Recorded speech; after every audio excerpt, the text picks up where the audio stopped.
continuación presentaremos el proceso cognitivo del lenguaje y hablaremos acerca de la neurofisiología del lenguaje por Olivia Topanta, las funciones y los niveles del lenguaje por Anaí Toledo, el desarrollo evolutivo del lenguaje por Carla Tapia, los trastornos del lenguaje por Alexis Quimbita, lengua y pensamiento por Jean-Pierre Narváez.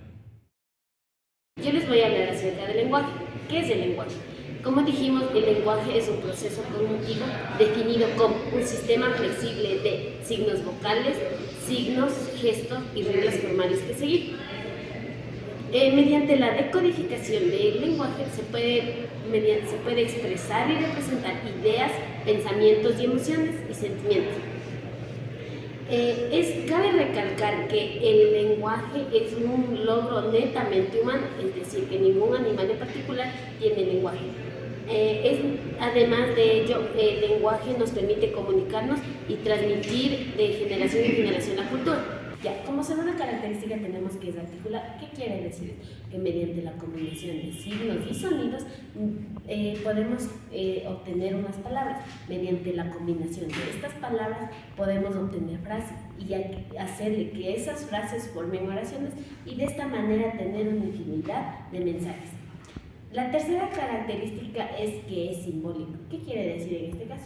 Simbólico quiere decir que mediante los símbolos las personas podemos representar objetos o cosas que pasaron en un tiempo pasado, es decir, que nos libramos del hoy y del ahora, pudiendo transmitir así esas situaciones u objetos que sucedieron en el pasado aquí en el presente, atravesando las barreras de tiempo y espacio de estos sucesos.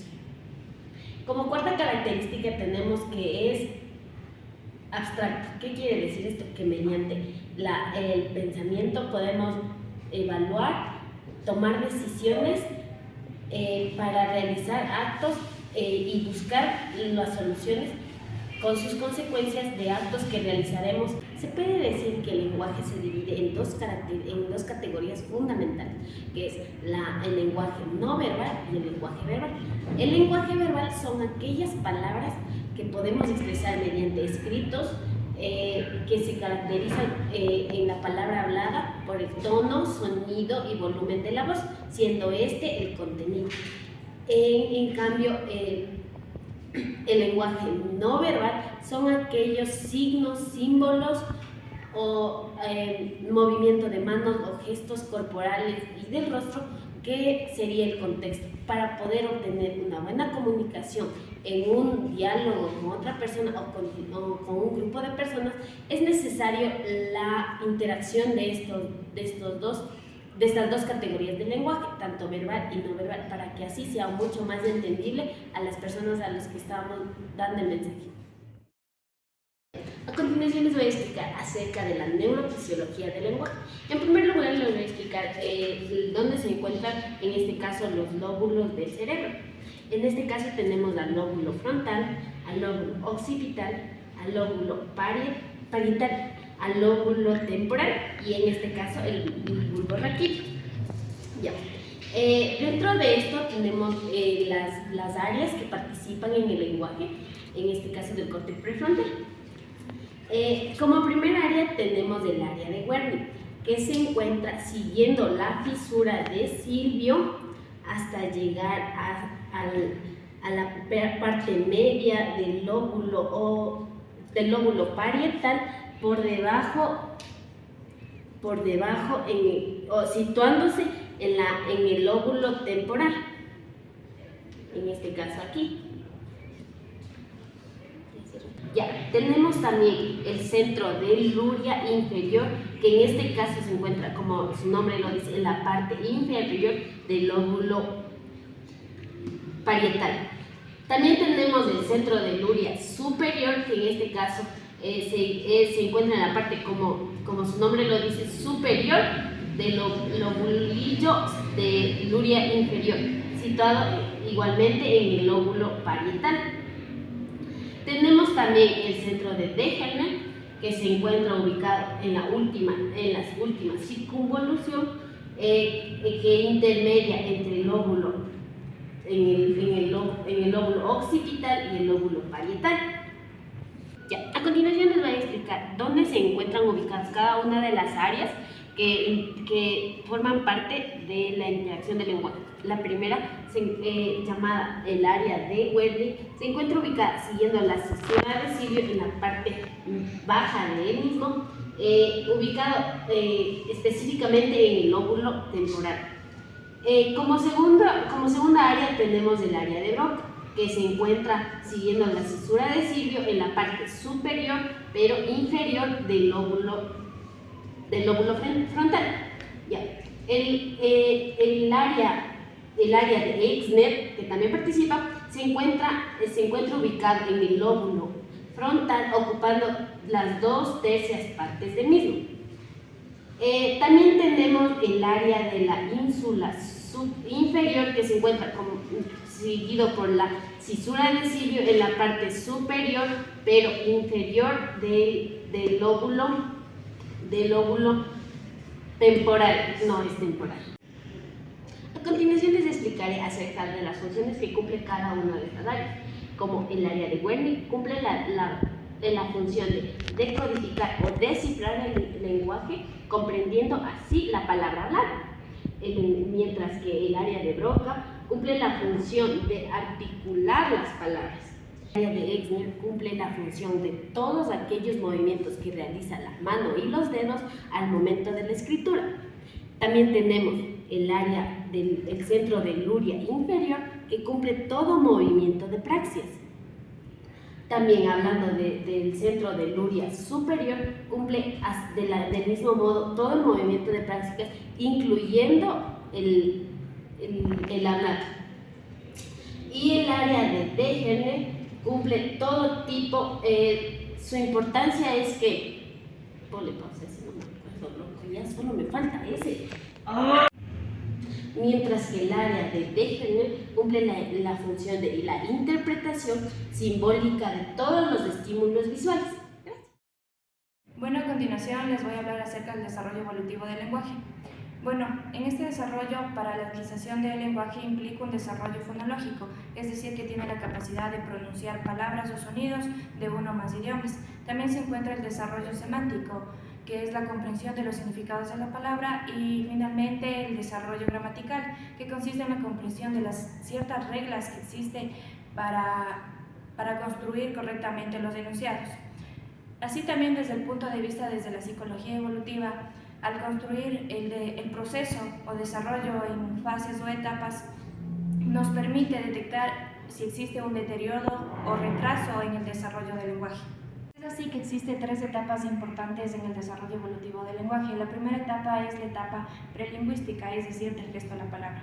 Esta etapa se desarrolla desde el nacimiento hasta el primer año de vida. Cabe mencionar que no existe un lenguaje propiamente dicho, sino que existe una comunicación a través de manifestaciones orales.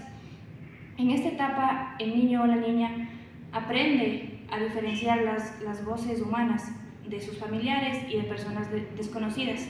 También aprende a vocalizar con el simple hecho de escuchar y observar a los demás.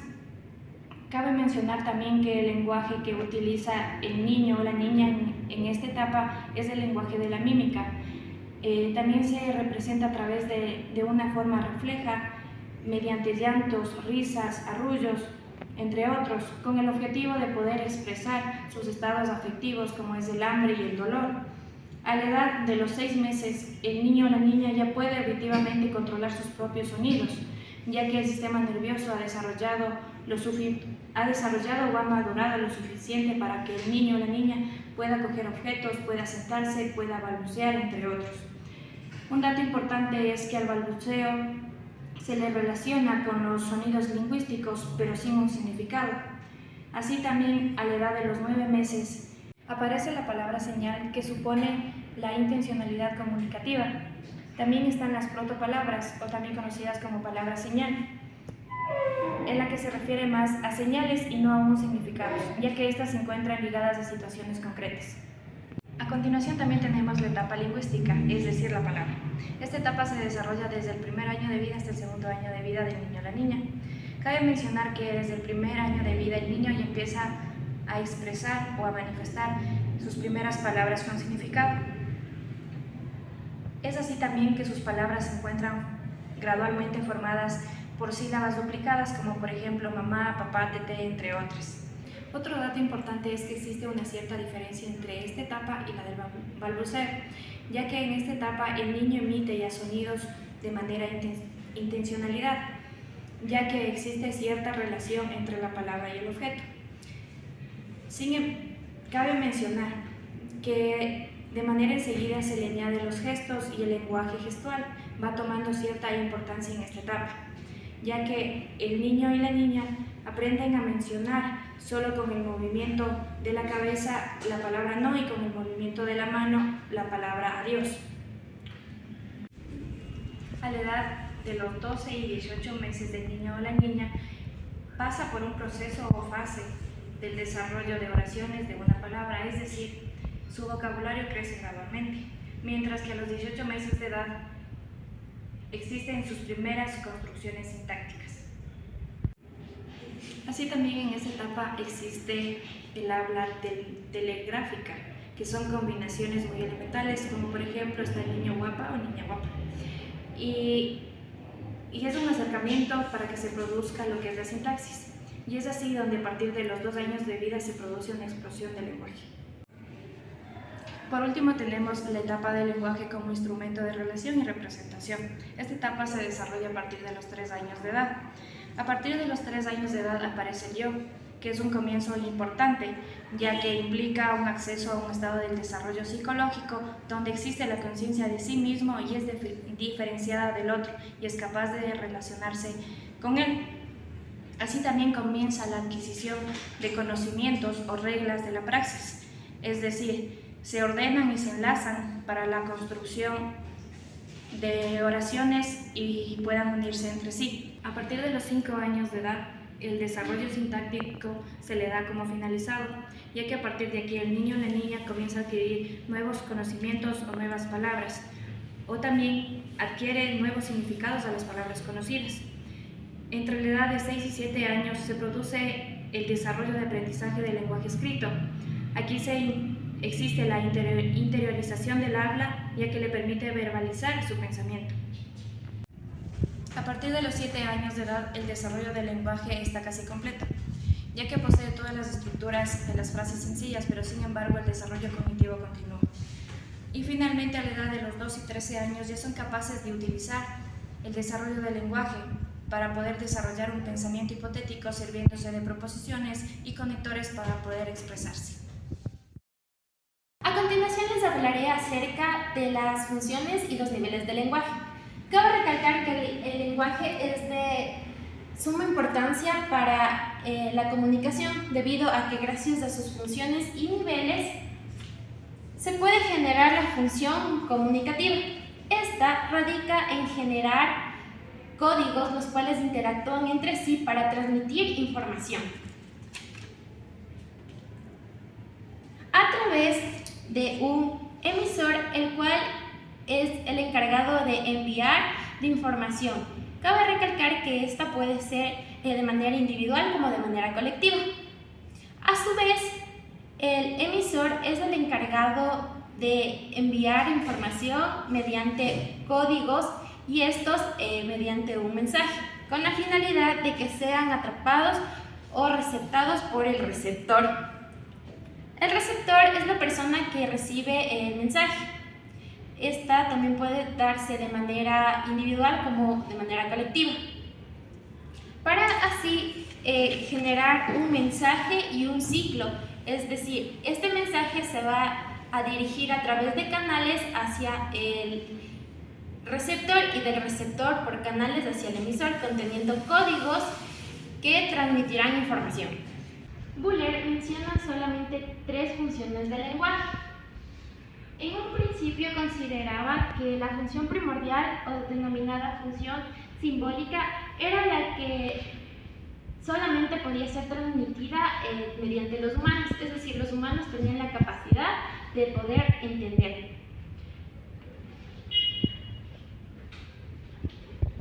La siguiente función que Buller proporcionó fue la función sintomática. Esta depende de los sentimientos, es decir, que la intención del emisor será dirigida directamente hacia el receptor.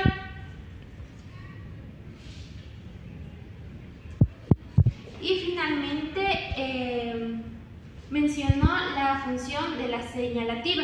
Esta función hace referencia a que el mensaje puede ser producido por órdenes y este a su vez será atendido por el receptor.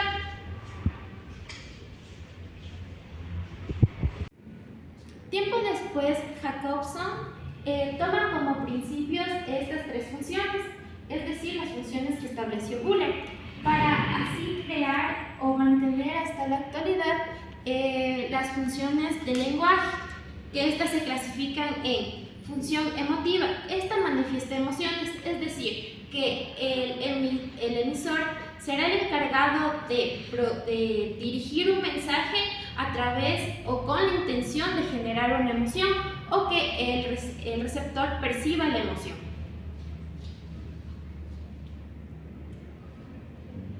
También está la función connotativa.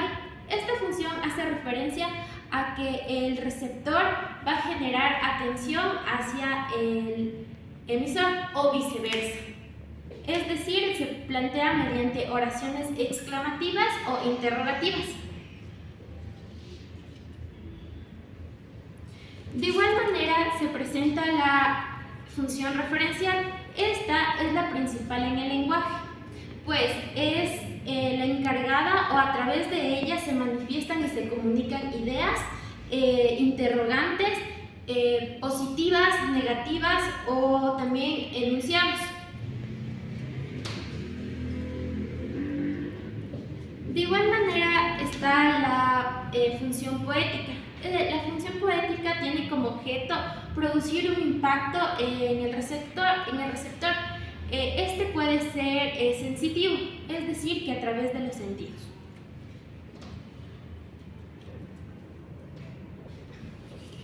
De igual manera está la función metalingüística. Esta tiene el fin de analizar el lenguaje utilizando el lenguaje, es decir, analiza y de igual manera interviene en el proceso de comunicación. Es de manera directa. De las funciones del lenguaje sobresalen los niveles del lenguaje. Como primer nivel tenemos el nivel fonológico. Este nivel hace referencia a la distribución y a la secuencia que tienen los sonidos, es decir, la articulación de la palabra. De igual manera se encuentra el nivel sintáctico. Este produce o tiene el fin de generar las relaciones entre las palabras, es decir, para generar oraciones y mediante las oraciones generar párrafos. De igual manera se encuentra el nivel semántico. El nivel semántico tiene como fin los cambios y los significados de las palabras, es decir, que inicialmente una palabra tendrá un significado, pero posteriormente esta se modificará y su significado de igual manera. También está el nivel pragmático. El nivel pragmático es el estudio y la relación de las palabras, es decir, que dependerá del contexto en el que sean utilizados. Para finalmente terminar con el nivel morfológico.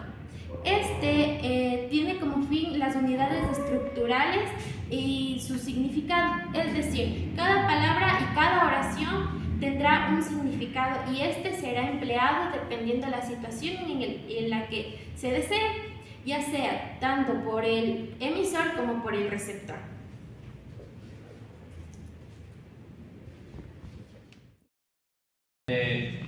Lenguaje y pensamiento. El lenguaje no solo sirve para conversar con los demás, también podemos pensar, interactuar, hablar nosotros mismos. Es decir, que nosotros podemos pensar. El pensamiento depende del lenguaje. Primero planteamos el lenguaje y luego pensamos en el lenguaje clara o actividad mental dentro del pensamiento. Depende del pensamiento. El lenguaje primero necesita madurar cognitivamente para desarrollar la capacidad de nuestro pensamiento. Trastornos del lenguaje. Se puede afirmar en general que son alteraciones, anomalías o perturbaciones o trastornos del lenguaje que dificultan de manera persistente la comunicación lingüística. Se define y se divide en tres patologías diferentes, que es de la recepción central y de la producción. De manera audiológica se presenta la intensidad de decibelios. La ligera, que con un déficit de 15 a 30, la moderada de 31 a 50, la intensa de 51 a 80 y la muy intensa de 81 a 100 decibelios y la anacusia o sordera es de 100 decibelios. Según la localización, la hipoacusia conductiva se localiza en el oído externo, en el oído o en el oído medio. Su pérdida auditiva no se reduce a 60 decibelios. De la percepción de la palabra no está alterada. La hipoacusia de la percepción se localiza en el oído interno o en la corteza del cerebro. Puede llevar a la sordera total y la percepción de la palabra está completamente alterada. Trastornos centrales. La agnosia auditiva es la incapacidad para reconocer sonidos o palabras. La afasia son alteraciones del lenguaje como resultado de una lesión cerebral y se divide en la afasia motora y en la afasia sensorial. La disartria es un desorden en la articulación del habla resultante de una lesión mecánicamente neurológico. La dislexia es una incapacidad de algunas personas en las que se les dificulta leer y escribir, que por lo generalmente su coeficiente intelectual es normal. El lenguaje psicopatológico es el autismo, es un trastorno con alteraciones de tipo cognitivo, conductual, social y de comunicación. Trastornos de la producción, trastornos de la fluidez, la dispnea o tartamudez. Consiste en una alteración de la fluidez y ritmo del habla. La aceleración del trastorno, básicamente por una situación, se le dificulta a una persona que contenga síntomas de ansiedad, que se le puede dificultar al hablar en público. Cluttering, su principal característica es la rapidez de la pronunciación, provocando trastornos del ritmo y la articulación. Los trastornos de voz, que es la fonía, que es la pérdida de la voz, y la disfonía, cuando la voz pierde la calidad acústica y esto a veces se cambia de tono y se hace más sucia. Los trastornos de articulación. La dislalia etimológicamente significa hablar mal o con dificultad y supone una articulación errónea en sílabas o palabras, que por ejemplo el sonido R en contrariedad con la letra D. En una palabra podríamos decir quiero, pero otras personas podrían decir quiero, y viceversa, y invertidamente también podríamos decir que cambia el sentido de los sinónimos. Por ejemplo, en la palabra chocolate, algunas personas lo pueden interpretar como cocholate.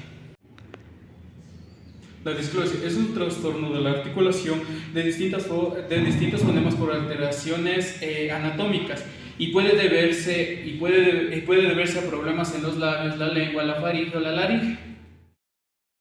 Hola amigos y amigas de Psique Académica. En esta ocasión vamos a hablar acerca del lenguaje. El lenguaje es la herramienta más poderosa que tenemos como seres humanos. Da forma a nuestros pensamientos, emociones y comportamientos, y él da sentido a la realidad y al mundo que nos rodea. El lenguaje para nosotros es algo primordial. Por ejemplo, si alguna vez has intentado hablar con alguien que no habla bien el español, probablemente has notado que es difícil entenderse. Esto sucede porque el lenguaje es muy complejo. Hay muchas reglas y matices que hacen que la comunicación entre dos personas sea todo un reto. La lengua es un sistema de signos que nos permite entendernos. Hay muchas lenguas diferentes en el mundo. Se creen que hablamos más de 7.000 lenguas diferentes. Sin embargo, la mayoría de la gente no sabe ni leer ni escribir en la mayoría de estas lenguas, solamente la nativa, la propia. La primera lengua escrita se desarrolló en Sumeria. Esta se llamó escritura cuneiforme. Fue inventada por los sumerios, una civilización situada en Mesopotamia. Pudieron utilizar esta forma de escritura porque tenían una sociedad muy compleja y muy dada hacia la matemática. Cada persona podía identificarse por su nombre, sexo, edad e incluso su ocupación. ¿Cómo se desarrollan el habla y el lenguaje? Los 3 primeros años de vida en los que los niños aprenden a hablar y comprender el lenguaje son el periodo más intenso en el desarrollo de las habilidades del habla y del lenguaje en sí mismo. Esto se debe a que durante esos primeros años el cerebro experimenta un crecimiento masivo y es más receptivo a la adquisición del lenguaje. Hay periodos claves en el desarrollo del habla que se producen en distintos momentos. Por ejemplo, hay un periodo crítico para la audición en torno a los 6 meses de edad. Un periodo crítico para el habla en torno más o menos a los 12 meses. Y un periodo crítico para la comprensión del lenguaje en torno a los 18 meses. Durante cada uno de estos periodos críticos, el cerebro está más capacitado y preparado para recibir ese tipo de lenguaje. Si un bebé se salta alguno de estos periodos críticos, perderá algunas oportunidades importantes para adquirir el lenguaje. Por ejemplo, los bebés que nacen prematuramente no suelen oír bien los sonidos y por tanto no pueden beneficiarse de la exposición al lenguaje. Los bebés sordos o con problemas de audición también pueden perder algunas de estas oportunidades. ¿Qué forma parte de la red lingüística en nuestro cerebro? Existen 2 áreas principales responsables del lenguaje en nuestro sistema nervioso central, el área de Broca y el área de Wernicke. Comencemos por el área de Broca. Esta parte del cerebro recibió su nombre debido a Paul Broca, que la describió por primera vez en 1864, cuando observó que las personas con daños en esta región tenían dificultades para producir el habla. Permite a las personas expresarse al permitirles articular sus pensamientos mediante el habla y la escritura. Como resultado, este área nos proporciona los circuitos neuronales necesarios para la formación del lenguaje. También interviene en la producción del habla. Las personas que sufren lesiones en esta parte del cerebro suelen tener dificultades para expresarse verbalmente. El área de Broca y el área de Wernicke forman parte del lóbulo temporal, que es importante para la producción del habla. Están unidas por un haz de fibras nerviosas llamadas el fascículo arqueado. Se encuentran justo detrás del lado izquierdo del tronco cerebral, cerca de la fisura lateral. Hablemos entonces del área de Wernicke. El área de Wernicke es una parte del cerebro que se encarga de interpretar el lenguaje. Se encuentra en la sección posterior del lóbulo temporal. Esta zona es responsable de la comprensión del lenguaje y parte del habla. También se denomina corteza de asociación auditiva. Lleva el nombre debido a Karl Wernicke, un neurólogo alemán que lo descubrió por primera vez en el año de 1874. Si alguien tiene daño en esta área del cerebro, tendrá problemas para entender lo que la gente dice. Es posible que no puedan hablar correctamente o comprender las palabras escritas. También pueden tener problemas para leer si no pueden entender lo que leen en voz alta. Los síntomas de daño en el área de Wernicke se denomina afasia de Wernicke. Estos incluyen dificultades para comprender las palabras y las oraciones, problemas con el habla y problemas de memoria basados en el lenguaje. La afasia de Wernicke es un tipo de afasia que afecta la capacidad de comprender el lenguaje, bien sea hablado o bien sea escrito, y es causado por un daño en la sección posterior del lóbulo temporal en ambos lados del cerebro. La afasia de Wernicke se caracteriza típicamente por un habla que puede llegar a ser escasamente fluida, pero con pausas frecuentes y dificultad para encontrar las palabras que queremos decir. La persona también puede tener dificultad para comprender lo que dicen los demás, repetir las palabras que no conoce y escribir sin cometer muchos errores. Esto fue el lenguaje aquí en Psique Académica. Tengan muy buen día, buena tarde, buena noche, donde quiera que estén. Chao, chao.